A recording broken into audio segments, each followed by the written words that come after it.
حقيقة أم خيال؟ أسطورة أم رواية؟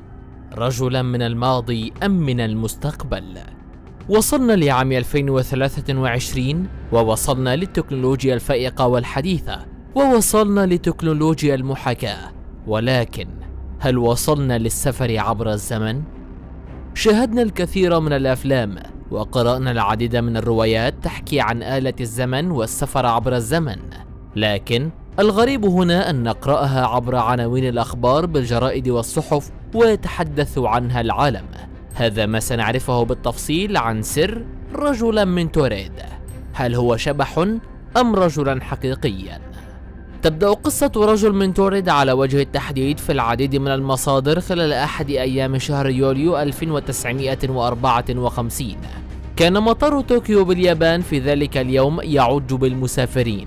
مر اليوم بشكل طبيعي وبالهدوء المعتاد، حتى جاء الوقت الذي اضطرت فيه الجهة المختصة في منطقة التفتيش إلى فحص جواز سفر رجل عشوائي، رجلا طويلا ذو لحية يرتدي قبعة. أظهر الرجل هويته بشكل طبيعي تماما، وعندما نظر موظف المطار إلى جواز سفره لم يصدقوا ما رأوه. كان جواز سفر الرجل يحمل اسم دولة توريد، وهي بلد غير موجودة على الإطلاق.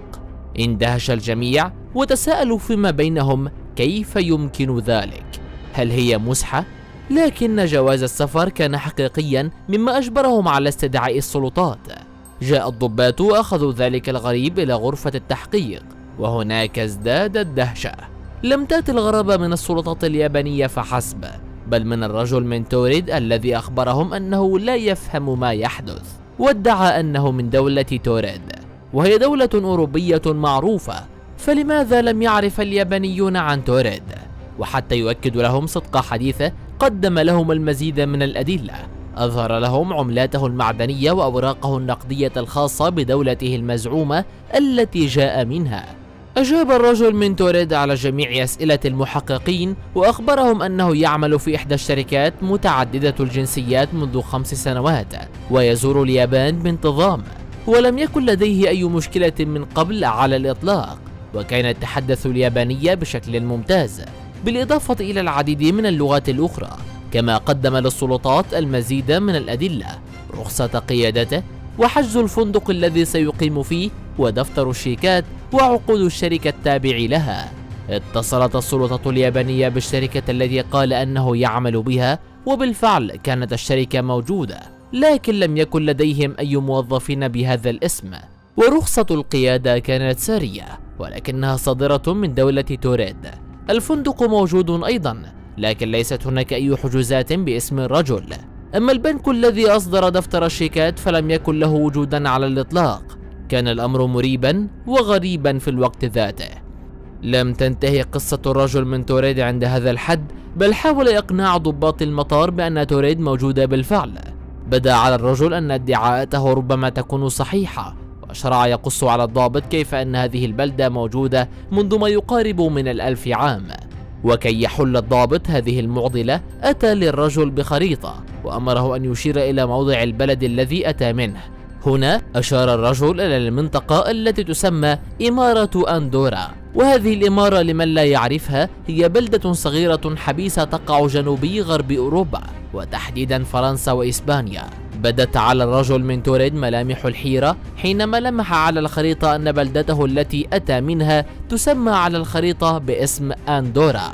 لم يرغب أي من الطرفين الاستسلام رغم ما سبق، فلقد ظل الرجل من توريد يؤكد أن بلدته موجودة وشرعية، بينما تقول السلطات غير ذلك.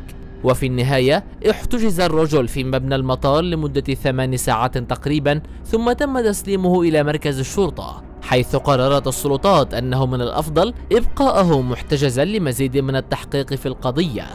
احتجز الضباط الرجل من توريد في فندق قريب ليقضي فيه الليل، ومن ثم يستكملوا معه التحقيق في الصباح. ولضمان عدم هروبه أثناء الليل وضعوا على باب غرفته حارسين.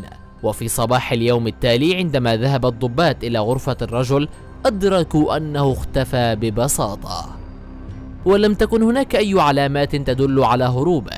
بالإضافة إلى ذلك يبدو أن جميع مستنداته الشخصية والتي قد تكون بمثابة دليل على صحة القصة قد اختفت أيضا، وما زالت هذه القصة واحدة من أغرب القصص في التاريخ، ولا أحد يعرف لحتى الآن مدى مصداقية هذه القصة.